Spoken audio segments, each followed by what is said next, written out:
Hi, in front of me is Nokia 3.4 and today I would like to show you how you can download and apply iOS Launcher on this device. Start by opening Play Store and typing iOS Launcher. Then download this app from this developer. Now open it.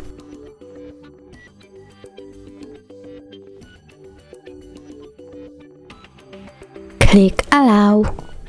Then allow all the time and allow again. Click Home button, tap on iOS Launcher over here and choose Always. Then click OK and tap Got it.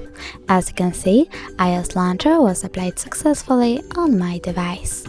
Thanks so much for watching. If you enjoyed this video, don't forget to leave a like, comment and subscribe. Bye!